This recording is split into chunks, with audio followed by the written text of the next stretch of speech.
Hello, welcome to another episode of our live stream, My Journey to the Trinity. My name is Hussein. Happy to be with you. Happy to be with me. Wanted to show you, I got this from Jerusalem. It's anointing oil. It's from Jerusalem. If anybody needs prayer, just let me know. And don't tell anybody. Oh, I'm just kidding. Don't tell anybody. But yeah. Just kidding. Um, I used to always get in trouble whenever I'd go somewhere. I'd always get stopped at the checkpoints, and so somebody gave me that. Says here, this will help you get through it. Hello, Demir. God bless you. Hello, Abla. Hello, Tiger. God bless you. Um, Hazm testimony. Yeah, Hazm. I prayed with him to receive the Lord in Jerusalem, um, and I didn't really lead him to the Lord. There was somebody else that actually led him to the Lord, but that person wanted me to pray with him to receive the Lord. So I actually prayed with him to receive the Lord. He's the one who actually got me started in television. So yes, so yeah, I love him. He's in a sense, my son in the Lord. In a sense, I love him. All right, you guys. Well, I've been I've been working so late, and my sleep schedule is still Jerusalem. I still kind of have a Jerusalem sleep schedule, and so my body just was getting readjusted to and working a lot. So that's why I haven't really been on a lot lately. So, so anyway, but today I wanted to do a little something about Ramadan, and this is by Father. Some of this is by Father Zakaria. And you guys, there's parts of this that is so bad that I'm not going to say it. I'm going to put it on the screen and you can read it. But some of this is so bad that when Father Zechariah put it on the screen, he said, "Get the kids away. There's girls. Don't get everybody away from this TV screen." And he would not even read it because it was so bad. Uh, but so I'm going to show it at the end, and I'm not going to read it, but you can read it, and it is bad. It is bad. So, all right. So, yeah, exactly. I know I saw that David Wood did something about that. That was funny, man. It's true, man. You just you change your sleep schedule and you change your eating schedule. So it's funny. God bless you, Waraka daughter. God bless you, Jack Ray. Lord bless you guys. So anyway, I just want to talk a little bit about Ramadan. Now, when I was a kid, when I was a kid, I heard, I was, even though I was raised Muslim, I wasn't really raised. I was cultural Muslim, because my dad's Muslim, but my mom was Catholic when I was in the United States, and so I never went to mosque. Well, I probably did go to mosque a couple times with my dad in Oakland or in San Francisco, but we didn't have a mosque in the city where I was living, so I wasn't super involved in the Muslim community or practices. But then when I was 9, we moved to the Middle East. My parents divorced, and my dad took us to his village. We went and lived there. And when I was there, I learned about Islam, I learned about the pillars and stuff, and about fasting. And I remember the people fasting, all my relatives fasting. And the one thing that they made during Ramadan, I never fasted. I was young, but one thing I liked about Ramadan they had this one food. It was called Qataif. Qataif. Let me see if I could get a picture of it and show it to you. Uh, Qataif. Okay, here, there's some pictures of it. Um, Now, the Lebanese would like to take credit for it, but it is actually, of course, as all good things are, Palestinian. I'm just kidding. I'm sorry. Okay, this is Qataif is actually like pancakes, but they fold them in the half and then they put nuts and stuff inside of them. Now, there's different kinds like these, and then they fry it. Oh man, they're so good. This is called Qataif. They make it during Ramadan. Yeah, here's what it looks like. So, yeah. So that was the good thing I used to like to eat during Ramadan. They only make it during Ramadan. Oh, yeah, Abla here, she knows. It's like pancake stuffed with walnuts dipped in syrup. Yeah. Oh man. And they deep fry, of course, because you want to get all the health benefit you can. That's why everybody's diabetic over just kidding. Yeah, me too. So anyway, so um, but I just wanted to kind of look a little bit about Ramadan, just see a couple things about it, and there's some says the messenger said when the month of Ramadan starts, the gates of heaven are open, the gates of hell are closed, the devils are chained. No, they're not. You know. One thing that'd be interesting to do is how non-Muslims are treated during Ramadan in Muslim countries, and how non-Muslims feel during Ramadan in non-Muslim countries, because it's excessive Islam. It's excessive Islam, and quite often there is a violence. I don't, let me, I don't, you know what? I don't, I'm going to have to download Grok, because I haven't been using it for a while. But I want to ask Grok if there's an increase.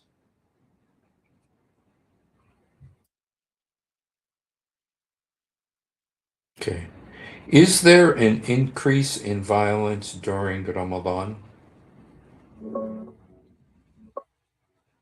Checking latest data on that. The idea that violence spikes during Ramadan is mostly a myth.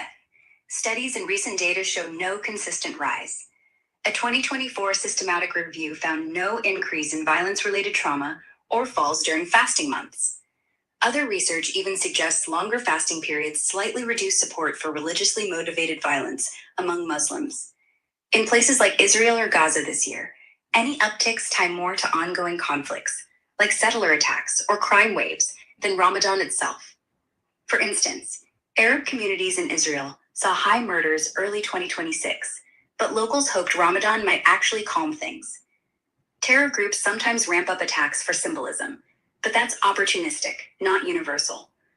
Overall, the holy month tends to focus on reflection, not aggression. If you're seeing claims otherwise, they're usually anecdotal or outdated. Of course, Grok is Islamic, and so they are owned and operated by, you know, so I can't get a straight answer. Actually, there usually is, and there, in fact, there's a verse in the Quran, one of the most famous verses. Let's just look at what it says here. Um,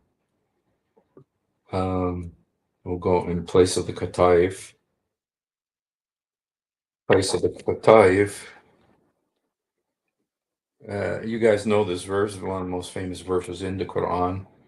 Um,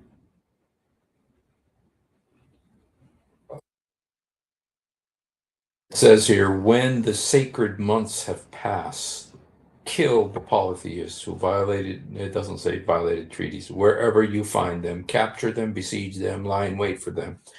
And it's after the sacred months. And so Now, some Muslims will argue that this is not specifically about Ramadan, but um,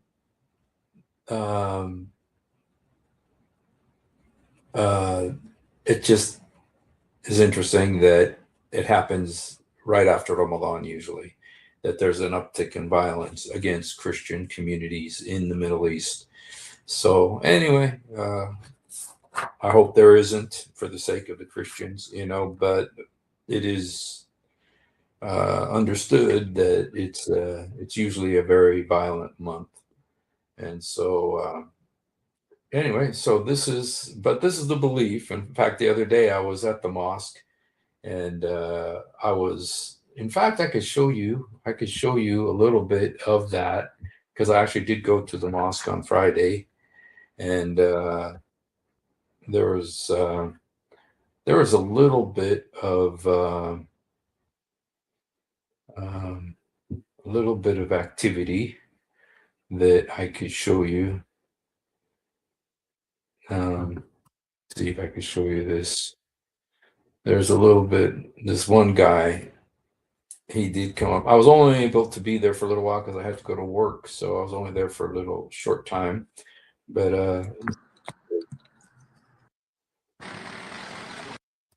yes, Muhammad is. You're right.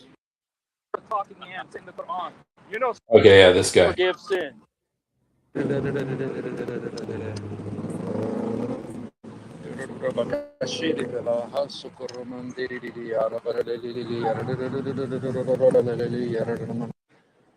Jesus loved you. The Quran says Jesus died on the cross and rose again. If you know the Arabic, I do. It's called Allah. Jesus loves you, man. The blood of Jesus forgives sins. Yeah?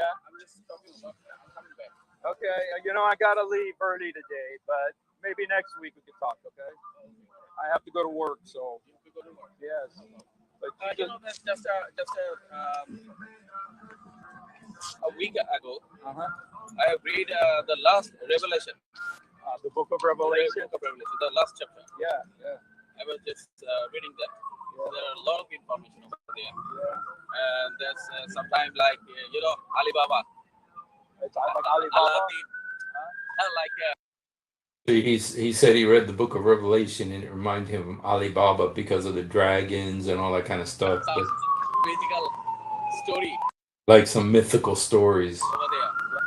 Like what? Especially the dragon, even beast. Yeah. Like so many other things. Those are symbolic. You are recording. Yeah. Those are symbolic. I told him those are symbolic. Yeah, but those are symbolic. I prefer to talk to you all the time. Yeah. In the Quran, when it has talking ants, when it has talking ants in the Quran, is that real or is it just for fun? Is that cartoon? Different issue, but He says, I asked him when there's talking ants in the Quran, the ants that talk to Solomon about Solomon and everything.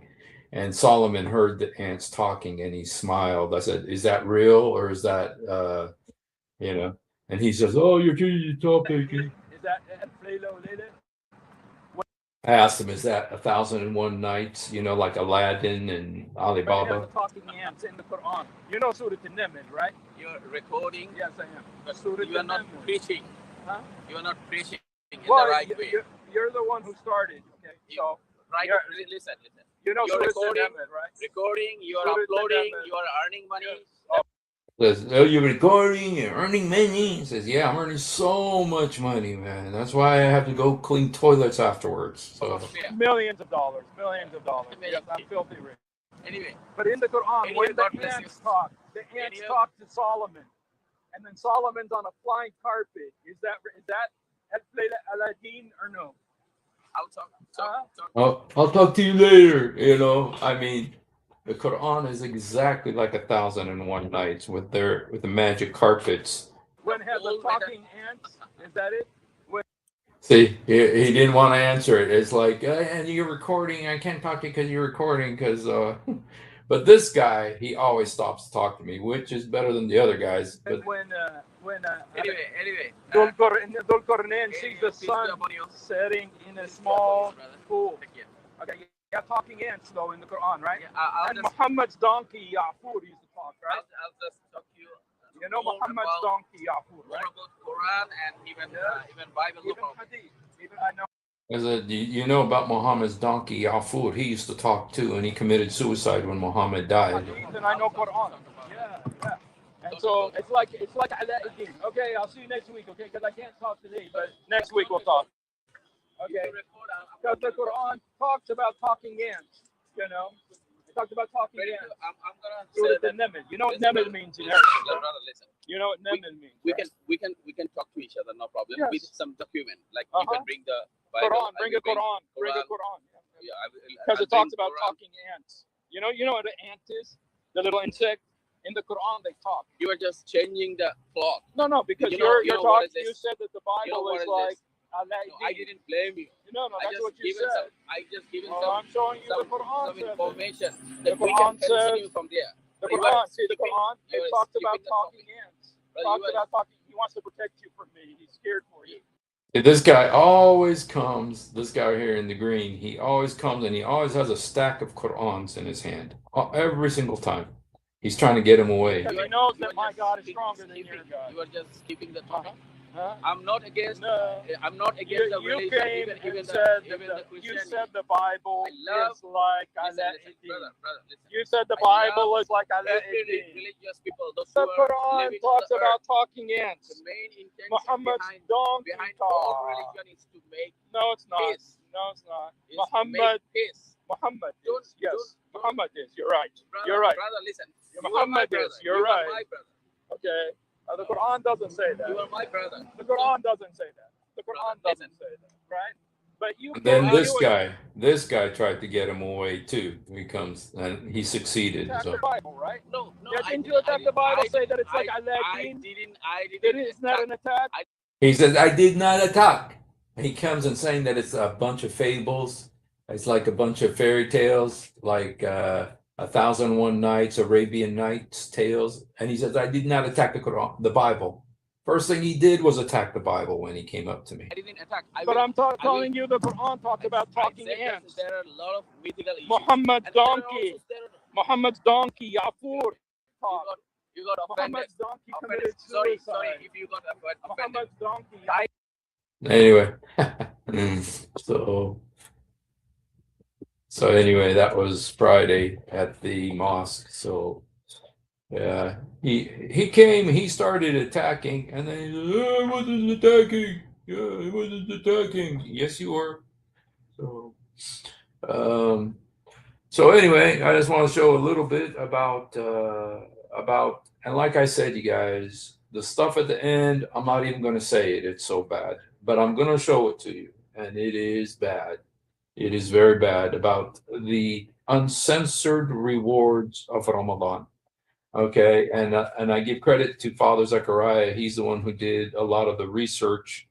He's the one that did the work on this. So I'm just kind of repeating some of the stuff that he says. So anyway, but this is one of the verses about Ramadan. It says, the gates of heaven are open and the gates of hell are closed and the devils are chained. No, they are not. It is one of the worst, most violent times. And bad moods. People are in a rotten mood all day long. And anyway, those are some of the things about the Ramadan. But I want to read to you some of the stuff that Father Zakaria said about the Ramadan. First of all, the word Ramadan comes from the Arabic word Ramdan. Ramdan, what that means is in the desert, when there's an extreme heat. When there's an extreme heat, it's called Ramadan when it's extremely hot in the desert. And so that's where the origin of the word Ramadan comes from. And let's just look here. Let me just show you a verse in the Quran. Let me show you a couple of verses here in the Quran about Ramadan.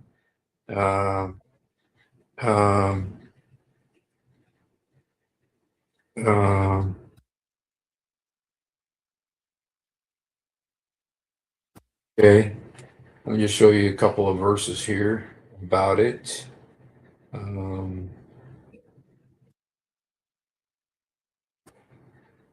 Here it says, "Oh believers, fasting is prescribed for you. Kutib alaykum." The word is, I don't know exactly prescribed. It is, kutib means it is destined. It is required. Kutib means written. It is written for you to fast. Come on, and then it says, as it was for those before you. So you might become mindful of Allah. Well, you become mindful of a lot of stuff. Okay. Um, but as those before you, when it says those before you, I'm kind of curious what it says.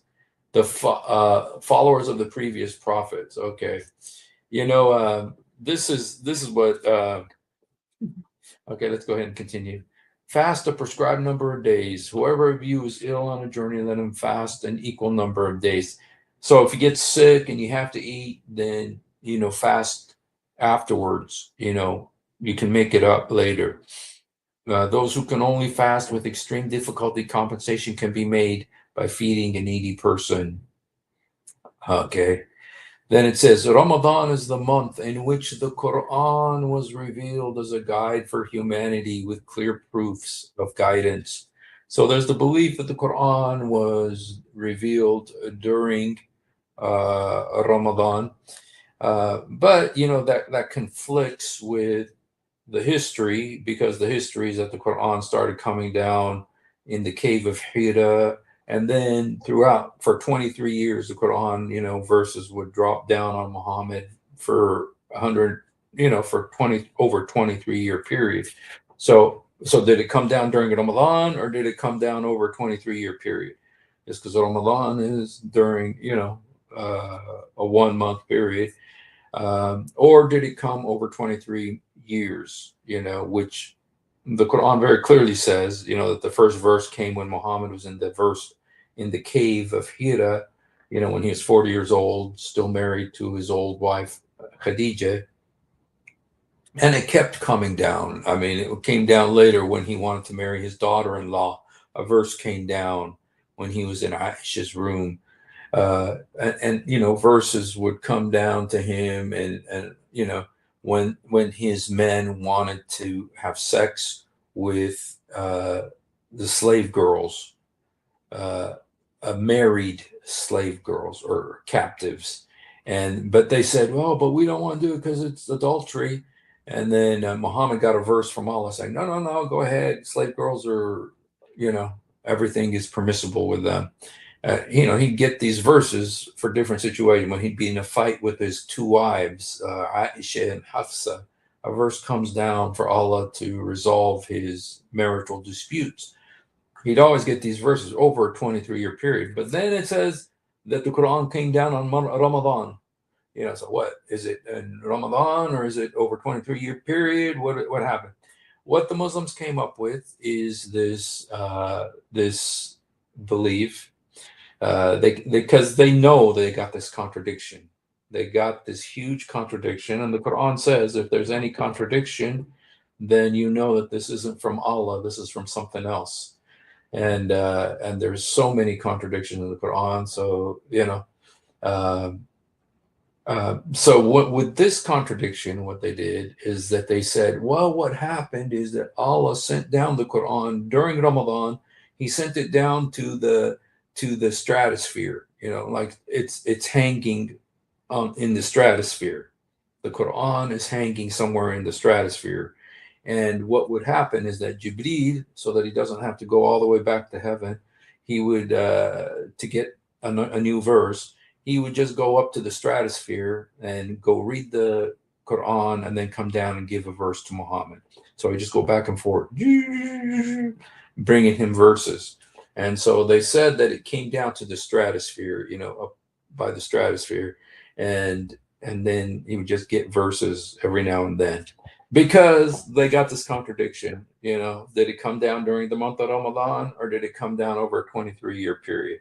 So they came up with that explanation, which is, it's better to just have the contradiction than to have a wacky explanation like that, but that's what the explanation is. So now there's a belief Okay, there's a belief, and this is written that why is Ramadan so important to the Muslims? Well, according to the Islamic beliefs, there's a belief that Moses got the whole uh, Torah on the Day of Atonement.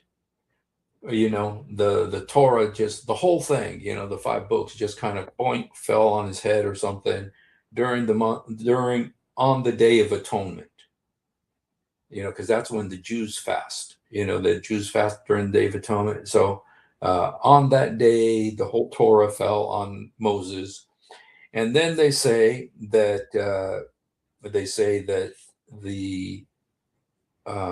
that the Bible, the New Testament, okay, uh, came to Jesus all boink just one time, you know, just fell down in one day. And so and then the book of Abraham, they believe it's called Suhuf Ibrahim, you know, which is the book of Abraham, came down on him, just, you know, fell down from heaven. And then the Psalms fell down on David, you know, in one day during a fasting day. And so they're saying, and now the Quran came down in one day too, you know, on day of Ramadan, even though it came down over 23 years. It came down on one day and it came down in 23 years, you know, both. No contradictions in Islam. Okay. And there were several, you know, in that verse in the Quran says, fast as those before you fast. You know, that there were fasting. Muhammad took the idea of fasting from, um, you know, from the, like everything in Islam, he took it from the people around him. And um, let me see if I could show you this. Um, there's a very strange hadith. It's a very strange hadith. I don't know if this is it here. Okay. Um, oh, there's a very strange hadith in which a guy comes up to Muhammad and says to him, I think he was a Jewish guy, and he says, how do you fast? How do you fast, Muhammad?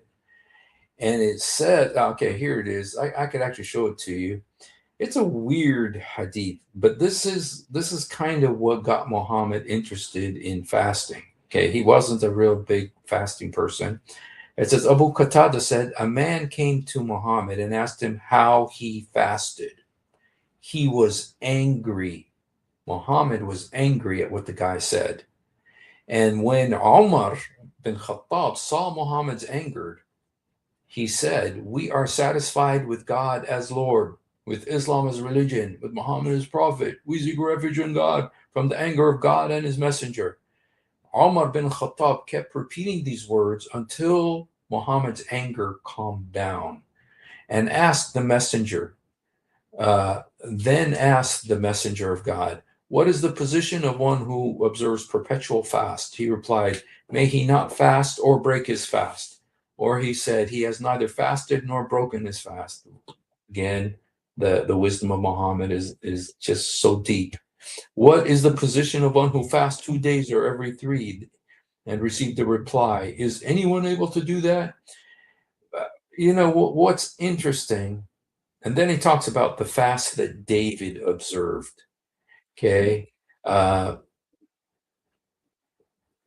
um, and what's interesting is, why did Muhammad get so angry? He got really mad at this guy for asking him how he fasts.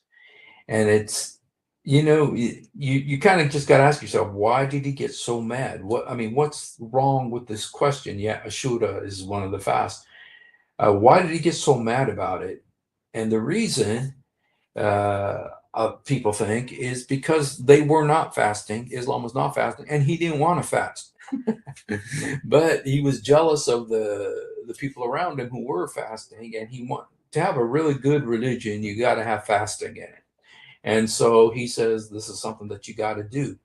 And so there were different kinds of fasting. Let me tell you, it was in a bunch of religions. Uh, there's the Islamic commentator Abu al-Fida. he says the Sabians had their ritual fast. Now, remember, Muhammad is really big on the Sabians. He was, and some people think he was a Sabian. But the Sabians are the kind of like from Iraq. There's still some of them there in Iraq. I think they're very similar to the what's that group that ISIS killed up in the mountains? Yazidis. I think they're kind of similar to the Yazidis. There's some similarities at least. But anyway, because in the Quran it says that there's three groups that don't have to fear going to hell, and that's the Christians, the Jews, and the Sabians.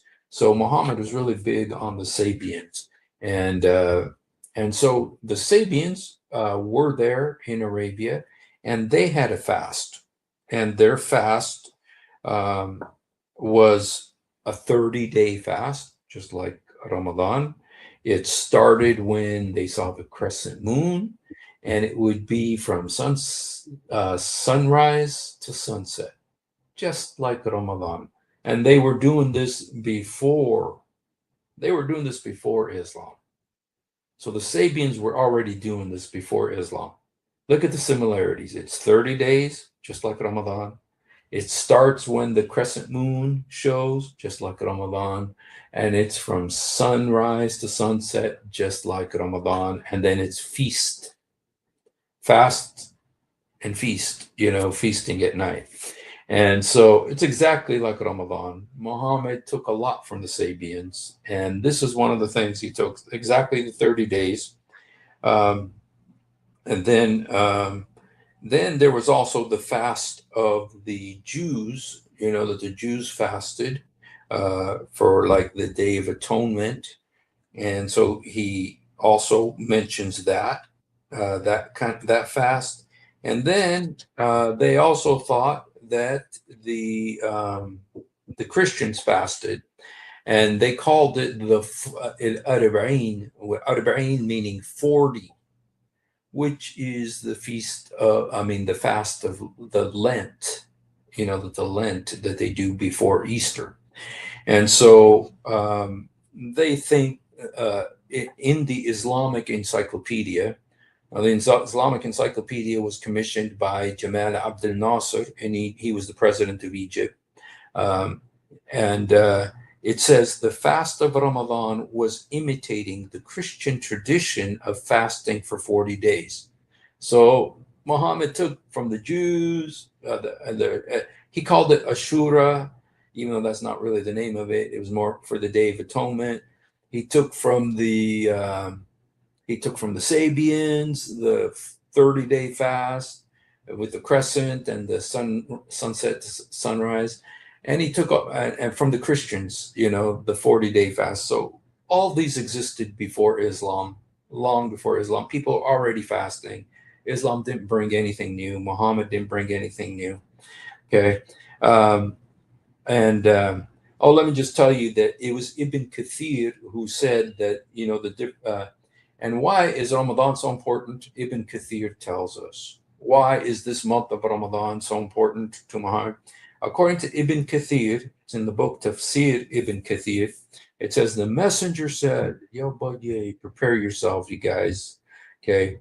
The book of Abraham, which doesn't exist, but he thought that Abraham had a book too, came down on the first night of Ramadan. So on the first night of Ramadan, Abraham got his book, which doesn't exist. Okay. The Torah came down on the 6th day of Ramadan. So the Torah just dropped on Moses on the 6th day of Ramadan. Okay.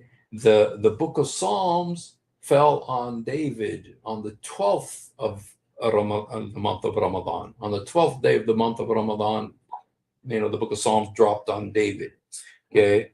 And then the gospel came on the 13th day of Ramadan. So all these, books came down during the month of Ramadan. And then the Quran came down on the 24th day of Ramadan. So you have, sorry, guys. Should I leave that? That looks kind of nice, actually. I'll leave it today. But so anyway, they keep adding all these fairy tales, uh, coming up with all of these myths, to give Ramadan some weightiness, some value. Um, so they say that the book of Abraham, the Torah, the Gospel, and the Psalms all came down during the month of Ramadan, and the Quran, of course, on the 24th of Ramadan. It just dropped on Muhammad's. Okay, so of course, we know that's not true, but um, so now I kind of want to look at. Oops, I got another page here.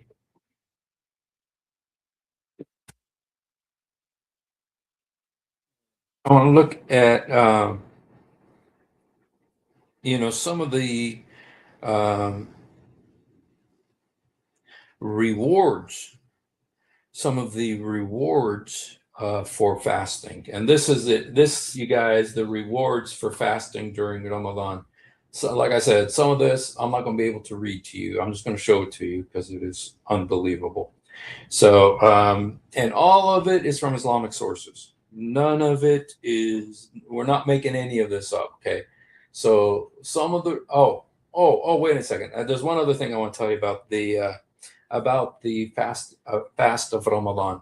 Okay. First of all, Muhammad said that the fast of the Sabians, the fast of the Sabians forgives the sins of, the fast of the Jews forgives the sins of the previous year. And you can kind of tell where he got this from, on the Day of Atonement, that, they would pray for put the sins, the high priest would put the sins of Israel on the sheet. And so, anyway, he says that fasting for that month forgives the sins of the previous year. But the fasting of the Sabians forgives the sins of the previous year and the future year. So if you fast during the Sabian fast, it forgives the previous year and the next year. Okay, so those. But the fasting of Ramadan forgives all of your future sins. Yay. All of your future sins are forgiven if you fast during Ramadan. Okay. All of your future sins. Okay. So, this is a carte blanche. Fast during Ramadan and have at it, you guys, because all your future sins are forgiven according to, let me see if I can find that hadith. Father Zakaria actually showed it, you guys. We're not making anything up. This is all in the hadiths, okay? Um, oh, let me see if I'm not sure if this is it, but let me go ahead and show you this. Okay, yeah, I'm already showing it to you. Actually, it's right here. It says, he asked, what's the position of one who fasted every second day and was told that David observed? That was the fast David observed. He asked, what was the position of one who fasted one day of every three? Allah's messenger said, I wish I were given the power to observe that. Thereafter, he said, the observant of 3 days fast for every end of Ramadan every year is a perpetual fast. I seek from God fasting on the day of Arafah. Okay, that's one of the fasts. May atone for the sins of the preceding and the coming year. Arafah. Okay. And the fasting on the day of Ashura, here it is right here, you guys. Arafah, okay, of Ashura may atone for the sins of the preceding year. Okay. Let me see if I can find the one that says, okay.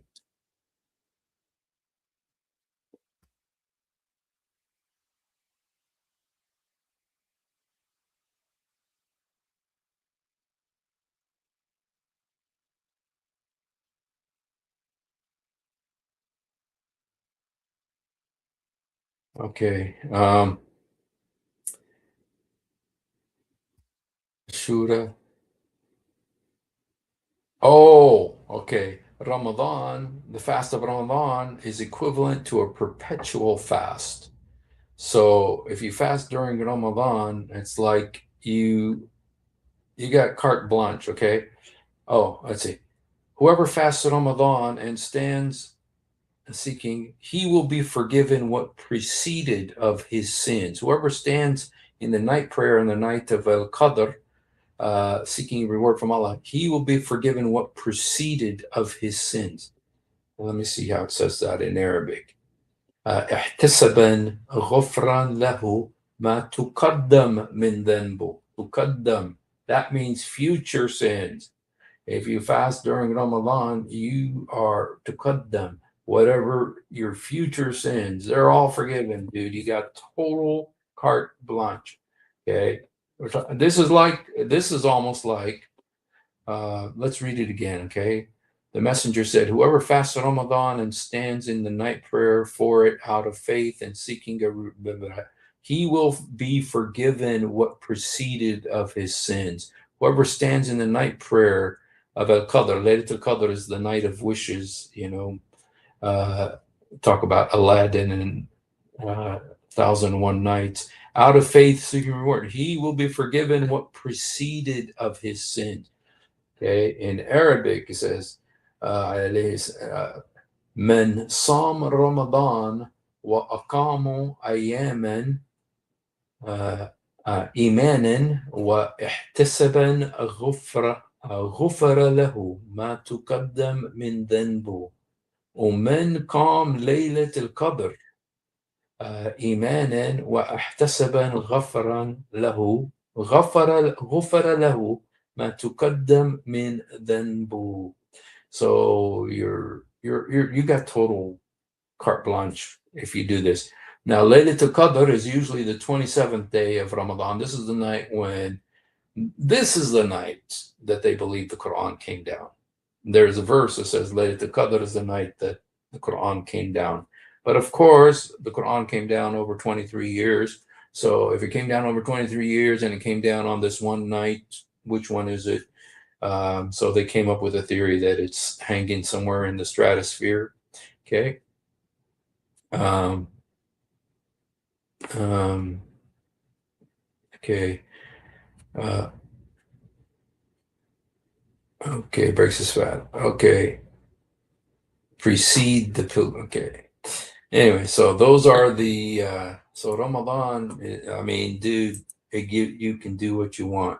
Do what you want. The fasting of Ramadan to the next Ramadan is an expiation of the sins committed between them, so long as the sins are avoided. Major sin. Uh, of course, better, Truth Defender, that you'll find one thing on one hadith and the opposite on another hadith. And so, yeah, Surah 97, this is like the contradictions of the Quran, one of them. This is a big one, though. This is a really big one. Here is the verse. There's actually a verse that, of course, they say it came down during Laylatul Qadr. This is the first verse. Indeed, it is we who sent this Quran down on the night of glory, Laylatul Qadr. So supposedly the Quran was sent down on this night, but then it was also sent over 23 years. And of course, it was sent, So, Sunan ibn Majah here.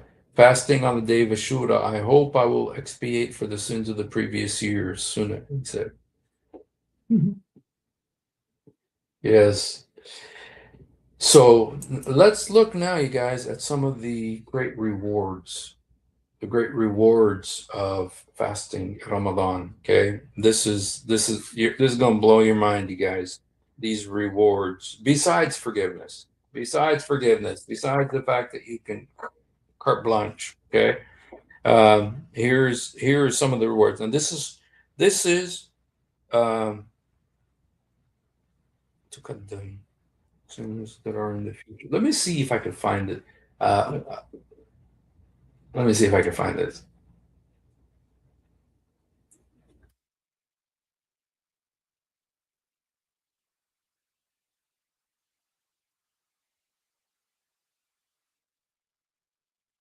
Okay.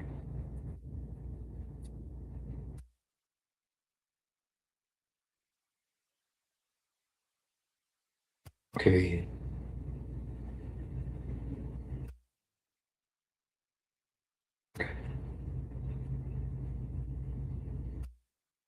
Okay. Okay. Ramadan. Okay.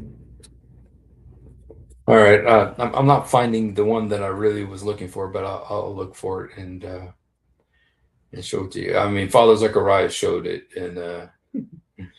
and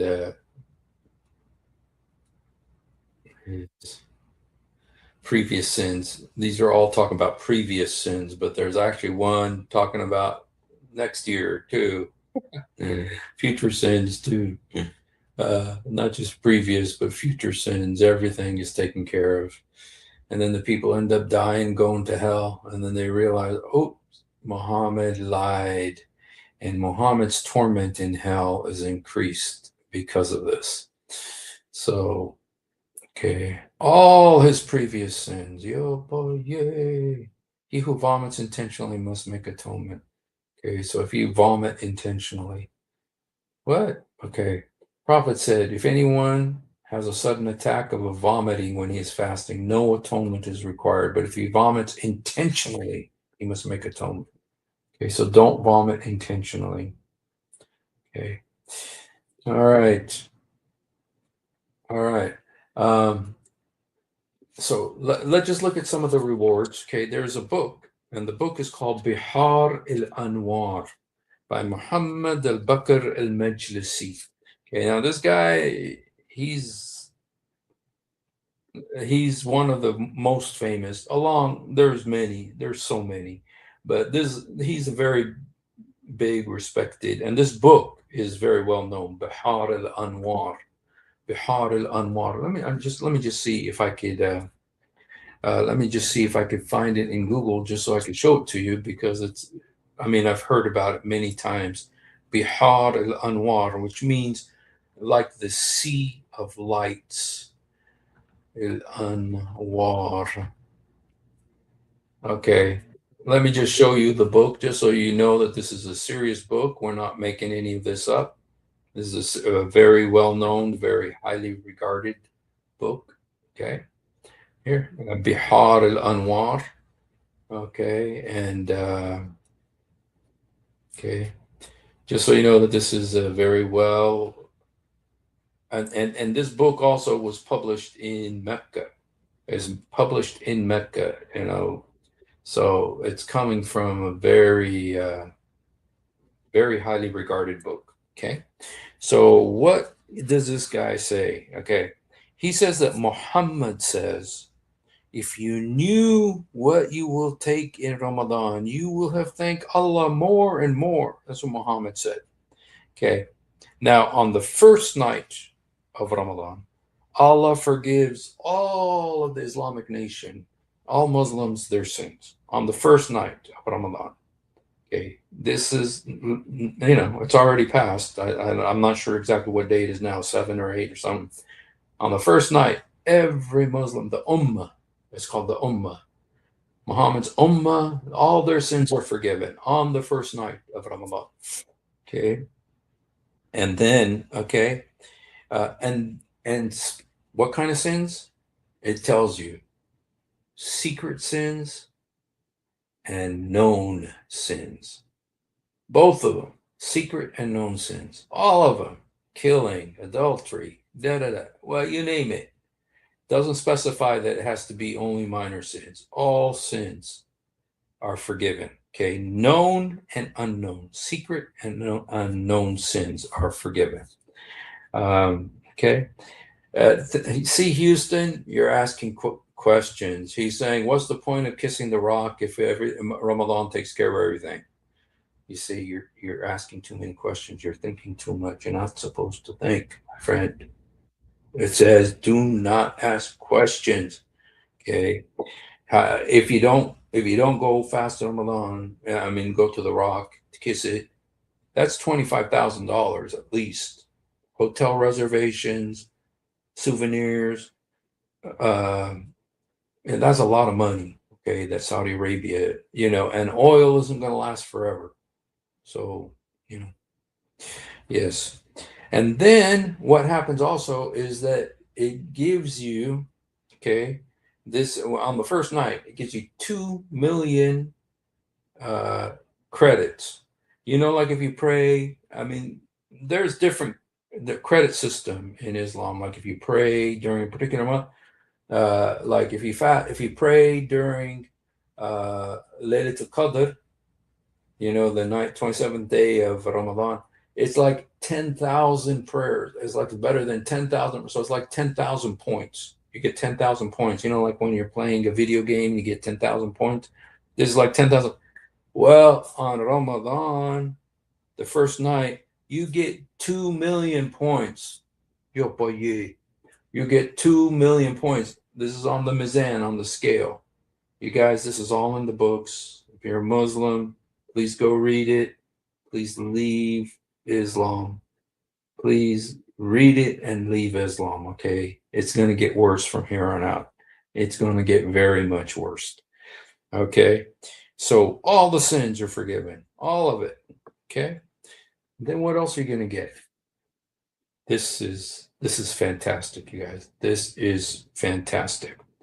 You're going to get 50 cities in paradise. 50 cities. You're going to have 50 cities. What are you going to do with 50 cities? I don't know. Is this part of like where did he read or did he hear the Christians say where Jesus says, he says, take 5 cities, faithful servant, Well, apparently Allah's going to build 50 cities for you in paradise. Okay. And the details. Now we get the details, you guys. And okay. On the third day of Ramadan. Okay. Now this is in Majlisi's book, Bahar al-Anwar. Famous book. I showed you a picture of it. We're not making this up. Okay. Father Zakaria. Okay. You're going to have, okay, on the third day, for every hair on your body. Okay, I don't want to hear any hair jokes. Okay, but for every hair on your body. This is for the third day of Ramadan. For every hair on your body. So I got 1, 2, 3, 4, 5, 6. You could sit. I'll go ahead and help you a little bit, and we can thank Father Zakaria. Let me see if we can get Grok to help us on this situation here. This is a Grok situation. As long as we don't talk about Islam, Grok is very reliable. Okay.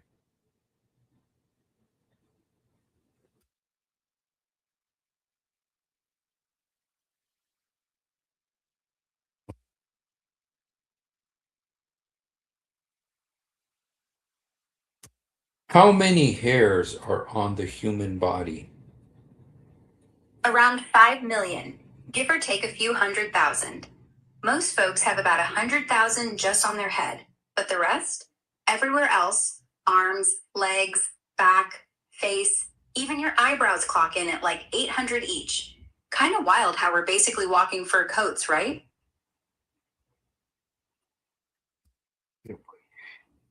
So we got about 5 million hairs on our body. Okay, you guys. Well, according to Majlisi, on the third day of Ramadan, for every hair on your body, you're going to get a dome in paradise. A dome. Okay, a dome, like a dome, like the Dome of the Rock. It's like a round ceiling on, okay. For every hair on your body, 5 million hairs, you're going to get a dome in paradise, according to Majlisi. Okay. And these domes, every dome has 12,000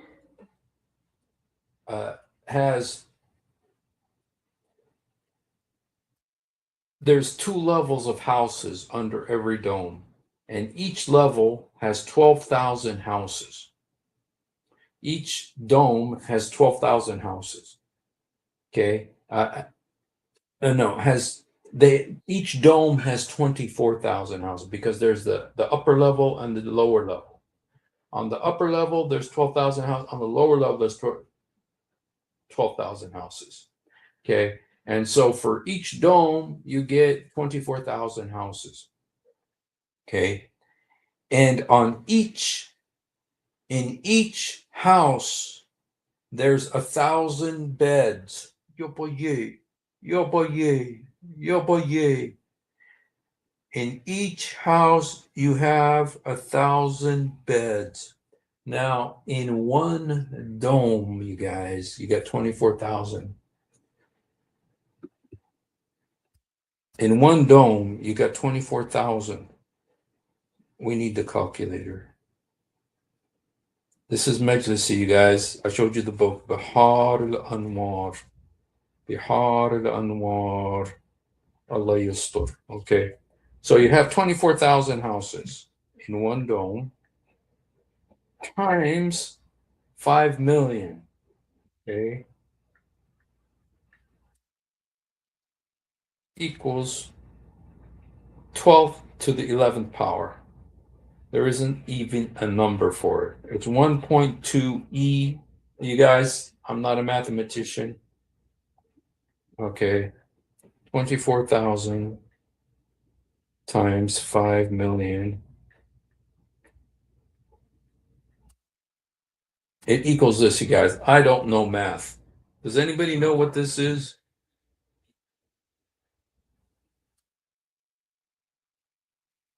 Does anybody know what this is? 1.2 E to the 11th power. Okay, guys. Okay. You know what? You know what, you guys? Just because of the limitations of my calculator, let's just limit to the heads, the hairs on your head.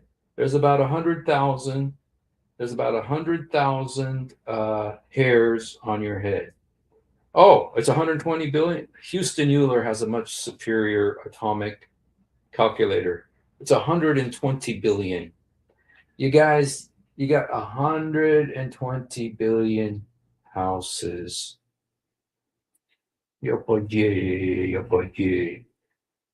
And Euler, Houston, we're gonna need some more of your atomic calculator, because in each of these houses there are 1,000 beds.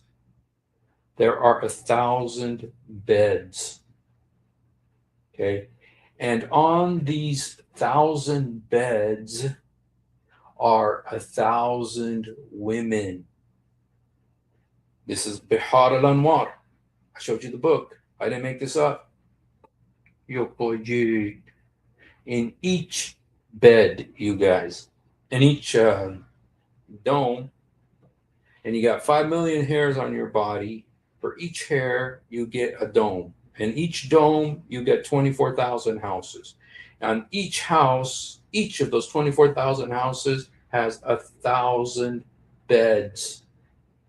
And on each bed, according to Majlisi, Bihar al-Anwar is the book, is a huri.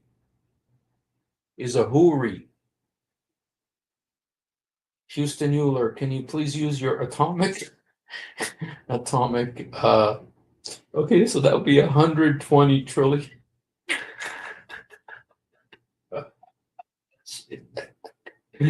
Dude, I can't even say all these words. I'm going to just put Houston Euler because he has a superior calculator. That would be 120 trillion beds and 120 quadrillion.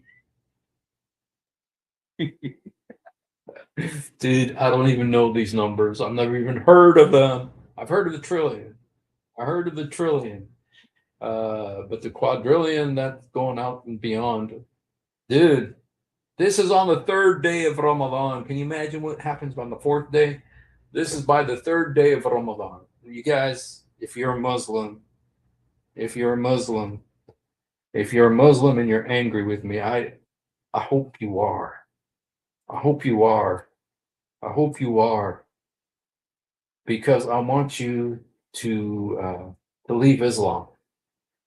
This is the book right here, Bihar al-Anwar by Majlisi. Okay, this isn't some small. Um, okay, this is a very well respected Islamic scholar. This is printed. Look at this. Bihar al Anwar. Look at all these books. I mean, Bihar al Anwar's got all of these books. Okay. Published in Saudi Arabia, in Mecca. In Mecca, you guys. Bihar al Anwar. Okay. Super highly. I'm not making any of this up. Quadrillion, 140. Who cares about 72? We're talking about 120 quadrillion women. It says there's 1,000 beds. There's 1,000 beds in each house. There's 24,000 houses under each dome. And there's how many domes? According to the number of hairs on your body, which is around 5 million. According to Majlisi. Okay. This is just the third day of Ramadan. Yo boy, yo boy, yo boy. Muslims, this is your books. These are your scholars. I encourage you, leave Islam today. Leave Islam. Leave it. Come to the truth. This is the stuff that your scholars are saying. And you guys, it's going to get worse. Okay? It's going to get worse. Okay? Okay. There's another book. It's called Bida'at al-Fawaid. Badi'at al-Fawaid by Ayyub al-Zara'i. Okay? Bida'at al-Fawaid by Ayyub al-Zara'i. You guys, this is going to be very painful. This is very painful. Okay? Bida'at al-Fawaid. Let me see if I could find that. Let me see if I can find the book. Az-Zara'i. Az-Zara'i. The guy's name is Ayyub Az-Zara'i. Okay, I'm just going to see if I can. I'm going to write it in Arabic. Ayyub al-Zara'i. بداية بداية بداية الفوائد. I don't know if this is gonna work. بداية الفوائد. It's a real book. Yo boy, yay. I almost wished it wasn't. I almost wished it wasn't, you guys. I honestly wish it wasn't a real book. Of course, Father Zakaria is not going to show something if it's not there. This is the book, you guys. بدائع الفوائد. بدائع الفوائد. Okay.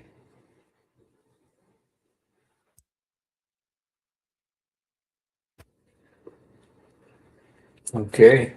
So just so you know, we're not making any of this up. This is the book. It's in Arabic. I don't think it's been translated into English, but I'm going to look. I'm going to look for this part. I'm going to look for this part, you guys. And the part that I'm going to show you, I'm not going to read it. Father Zakaria, when he showed it on his program, he just showed it on the screen. He says, send the kids and your women to bed. Or send the women to go make tea. Send the kids, to watch cartoons or something because he says you don't want your kids to see this. Okay, you don't want your kids to see this. So if you have a sensitive stomach, please go to another live stream. If you can't handle it, it's this bad. It's that bad.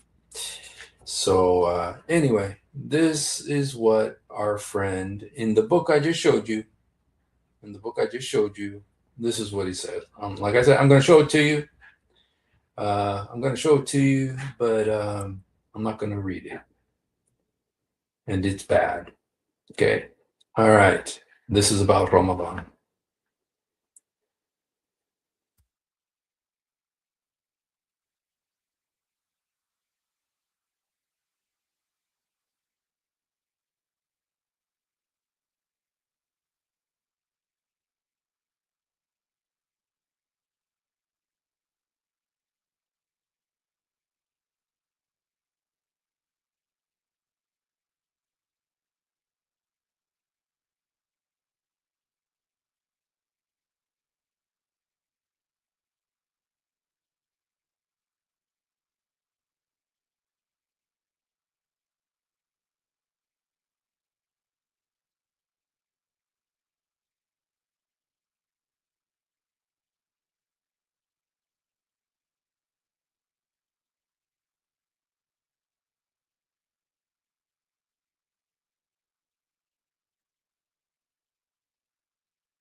Okay. So there you have it, you guys.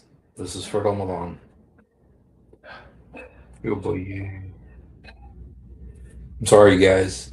I didn't read it. I didn't say it. But guy's name is Ayub Zadari. بداية الفوائد. I showed you the book just so you don't say, "Oh, you're making this up." Here's the book. بداية الفوائد. There's what it says. محمد العمران بكر. Okay. نام أبي عبد الله محمد.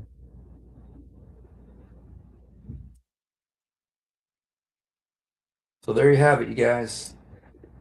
The uncensored rewards for Ramadan. So, all right, you guys.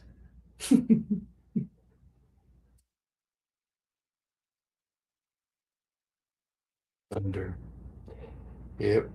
So, all right, you guys. Well, all right. So,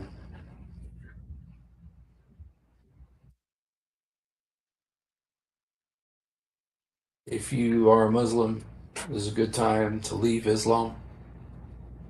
Um, um, and if you haven't done it, do it now. Jesus, help me. Jesus, forgive me. Jesus, come into my heart. Jesus, help me. Jesus, forgive me. Jesus, come into my heart. يسوع ساعدني. يسوع سامحني. يسوع ادخل قلبي. I'm sorry, you guys. I feel bad. I feel bad showing that, but you know, you feel bad about that. Let me just shoot. Let's just pray. Heavenly Father, I thank you for Father Zachariah's hard work in showing these things, because the darkness must be exposed, and the deeds of darkness must be exposed. And Father, please cleanse our minds and our thoughts in Jesus' names from these evil things. And Lord, bless each one. Lord, to know you, to find that the truth is only in Jesus Christ. There's nothing outside of Jesus Christ but Satan's kingdom, Satan's darkness and wickedness. Lord Jesus, bless everyone. Bless me, bless our homes. In Jesus' name, and bless the Muslims. I know Muslims don't know these things. Most of them don't know these things. They're in their books, but they don't know them. Most of them don't even read the Quran, never mind these books, but they're in their books. Please draw them to yourself and let them know your salvation. In Jesus' name. Amen. All right, you guys. Well, thank you. Thank you, and have a wonderful night. And we love you, but much more importantly, he loves you.